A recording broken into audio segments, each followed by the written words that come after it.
An era came to an end in baseball this season with the retirement of Mariners and one-time Red superstar Ken Griffey Jr. and the passing of Yankee owner George Steinbrenner. And fittingly, there's now a chance the Reds and Yankees will meet in the World Series for the first time since 1976. To talk about Junior, George, the postseason, and other baseball topics, I welcome former Reds and Yankees star Ken Griffey Sr. and award-winning New York Times columnist George Vesey. Gentlemen, welcome. A lot of people might think, well, what's the connection between George Vesey and Ken Griffey Sr. and Jr. is that you're coming out with a book about Stan Musial in May, and you're from Donora, Pennsylvania, the hometown of Stan Musial. There's a big connection there. And in fact, Stan, I didn't know this, but Stan hunted you down your first trip to St. Louis. Yeah. And the What did he say? Well, the reason he hunted me down is because him and my dad were very close in high school. Mm-hmm. And Stan was a pitcher, and my dad was a left-handed third baseman. So they were buddies. I mean, I didn't know they were that close until I got a chance to really talk to Stan, because I sat down with him, talked to him for about a half hour, and he was telling me all the things I had no idea about my dad, because, you know, when I was 2, he had left, and I hadn't seen him till I was 17 or 18, so I didn't know my dad at all, and Stan gave me all that information about my dad, and by the time I got to really meet my dad, I was playing for the Yankees. Did you know this, George, when you researched that? Sure. Your dad also played basketball Yeah. at Donora and was on a team that went to the state. They were a little school, and they went to the state, and they were playing in a tournament in Pittsburgh, and the restaurant wasn't too nice to the 2 black players on the team, and the white players said, "We're walking out," which made the coach very happy, because he totally got it. And it was kind of Gary Gray and Buddy Griffey, who was his dad. Right, and Gary Gray is my dad's cousin. Why is so little known about Stan Musial compared to Mickey Mantle, Joe DiMaggio, the superstars of that time? He never really talked about himself as much. I mean, played in St. Louis. Just played, yeah. But I mean, at home, that's the only person we knew as a baseball player was Stan Musial. I mean, his cousin owned a little store, and every time he'd come into town, he'd sign about 3 or 4 dozen balls. And we'd go down and get a ball, but we went down to get it to play with. You know, he'd sign all kind of baseballs, and we would go down and buy a baseball and just play. You know, and that name would be scuffed up. I should have kept a couple of them at the time. Oh, yeah. You know, you weren't thinking like that as a kid. You were ready to go play, and that's all we talked about. Did everybody in town try to hit like Musial, that inimitable stance? There's a great basketball player from there named Ulyss Payne, who's now a big-time lawyer out of Milwaukee, and he said that when he was growing up, everybody in town hit like that, like looking around the corner, so except for one guy. You? Yeah. Really? He didn't have to imitate Stan Musial's stance. I didn't imitate it. You know, I mean, I had number 6, but I didn't imitate him. I caught behind you a bunch of times, Kenny, and I remember your releasing of the right hand. Yeah. Often. I mean, all the time. You were as much a one-handed hitter as I've ever seen. How'd you develop that style? Well, I guess it was, you know, I used to try to hit like my idol at the time was Lou Brock. And when I was in high school, I tried to hit like Lou, and he was very closed. Well, when I got to pro ball, I couldn't hit the slider. So I had to change. If you stayed closed. Yeah, like if I stayed closed, I couldn't hit the slider. So I kind of opened up and squared up. And, you know, I was known for running, so I just tried to get out of the box as quick as possible. So I don't know if I developed it somehow or whatever, but when I started swinging, this hand would take over, and I would be hitting and running, trying to get out of the box. And I was getting down to first at 3-1, 3-2. So, you know, I just kept it that way. It's amazing how your careers paralleled one another, because when you came up with the Big Red Machine in the middle 70s, you had opened a bureau for the New York Times in Louisville, Kentucky, right? Right. I was a little bit before that, but I was based in I lived in Louisville, but I was up in Cincinnati. I used to cover like the opening day and big series and stuff. So I consider Cincinnati, you know, yet another, you know, quote, hometown place I spent a lot of time in. Yeah, Cincinnati, you know, I mean, that was the biggest thing for me growing up in Cincinnati, we were playing in Cincinnati, was we would be the team that opened up the Major League season. Right. you know, and after Marge shot, that didn't happen anymore. It had been but- done since yeah. 1869. Right. It was or a wonderful 1870. tradition. It was. It was. You know, Monday- and Monday- she wanted to keep that tradition, though. right. But she wanted to keep it, but they, you know, the TV wanted to do, I think, Sunday night game of the week, I think, ESPN game of the week. And she said, no, it's always been after, we open up after the Farmers Market Parade, I think it was. Yeah, Something like that. And she kept that tradition. And it's still to this day, it's the same way. All you folks out there know how television is. I'll be back with George Vesey and Ken Griffey Sr. right after this.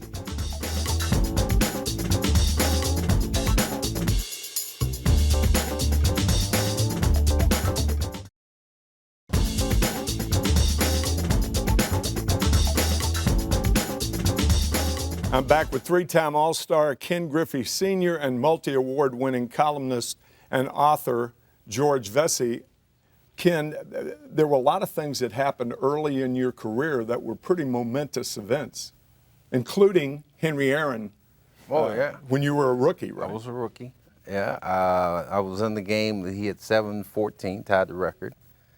And then when I got to the Yankees, I played in that Pine Tar game, the famous Pine Tar. And then in 1975, during the series, you were in the Armbruster game? 75 series when Armbruster made the bunt, and we just kept telling Carlton Fisk, all he had to do was tag Bree. He's standing right there. You covered that 1975 World Series. I was there. I was actually working. I was a news reporter, but Dick Schaap had me work for Sport Magazine. One of the great lines in that 1975 World Series came from Pete Rose to Carlton Fisk in the ninth inning of Game 7 when he said, "This has been a hell of a series, hasn't it?" It or was. something to that effect. Yeah, it was. It was a great series. I mean, everything you possibly could imagine that happened in that series, you know. Well, things came so easily for you the next year when you swept the Phillies team I was on, and then you swept the Yankees.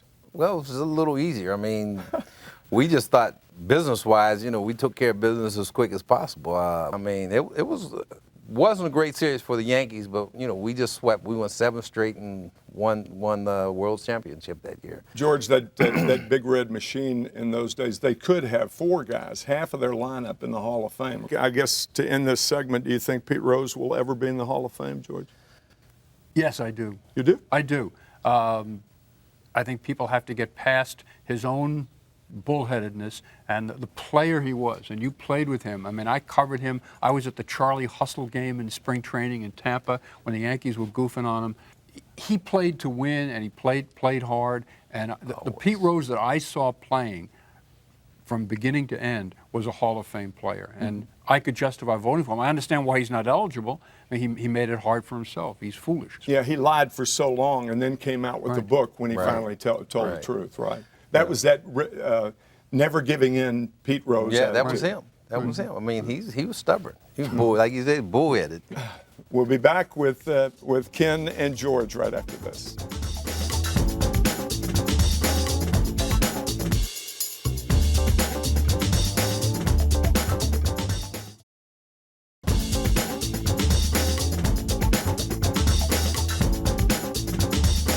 I'm back with New York Times columnist George Vesey and Ken Griffey Sr., and you are going to see a catch of a lifetime right here, 1986.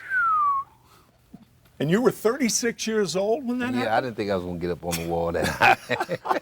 What a play. Marty Barrett hit it of the Red Sox? Marty Barrett. And it was good because it was a game winner right there. They would have won the game on that. It was top of the ninth inning, I think it was. In fact, that was you went to the Yankees in 1982, and you started your column with the New York Times in 1982, right? Exactly. Yeah. I was not there for that game, but I certainly remember people talking about it. It's one of the great defensive plays ever in any version of Yankee Stadium. Well, I haven't seen it in a long, long time. Billy Martin was your manager, right. Not for all of those 5 years, but for a period. 2 years, I think it was. For 2 years. Yeah. And Junior, who was 11 years old at the time and a little later, had a problem with Billy. Wasn't Billy? I mean, Junior didn't have the problem. Yeah, it was. you had the problem. I had the problem. I mean, it was a situation where Billy had kind of singled out my 2 kids, and there was 14 kids down and playing in the tunnel, which they did every time they come. They go down, they play. As happens on most every major major league league club. I mean, when I was in Cincinnati, it was the same way, you know. But he just singled out my two, and I got a little, you know, I got a little hot under the collar, and I went off. And Junior was standing at the door because he usually comes and gets my glove and goes out and play with all the kids because he was one of the few that can catch, really. You know, he had good hands. And he heard me say to him, he said, if you don't want me and my family here, then, you know, get me and my family out of here. That's all. He went upstairs and he told his mom that he said if he ever becomes a major league player, he'll never play for the New York Yankees. And the origin of this, that you surmise, was that Billy didn't like you because you played for the Reds in 76. Yeah. And we swept swept the Yankees. Swept the Yankees, you know. And I didn't understand. Matter of fact, I was 1 for 17 in that series, so I don't know why he was upset at me. Billy remembered everything. You were there. I was there. That was probably it. George Steinbrenner and his arguments and firings of Billy Martin 5 different times. With the passing of George Steinbrenner this year, I guess all those memories came flooding back to you, huh, George? Oh, absolutely. In fact, in the first World Series they were in under George was in '76, and I went up to Yankee Stadium. He was so proud of being in the World Series, but he still managed to brutalize his field manager, a guy named Pat Kelly. He'd yell at the guy in front of me just to put, and then he was so upset at losing that he vowed that he would not lose again in the World Series, and he went out and got, upgraded his players and then won 2 straight. This was only 3 years after he purchased the team. He purchased the team in 1973, and he's back in the World Series in '76. Right. I mean, he spent that money, and he certainly had a good team in '76. But then he just kept going after players. Is George's plaque at Yankee Stadium that was here in the 2010 season? Is it over the top or is it appropriate in your view? You know, a lot of things about George were over the top, including his persona. It doesn't bother me, particularly. I mean, the size of it. It's recent. They did it. He did own the team. I can understand doing it. A little more taste, a little more discretion. Not in the DNA. I'll be back with more from Ken Griffey Sr. and George Vesey right after this.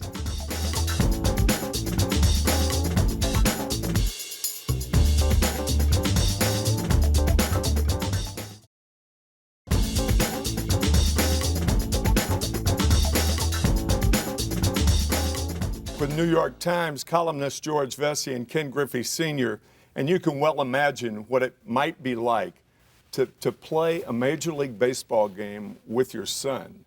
And Ken Griffey Sr. did that on August 31st, 1990.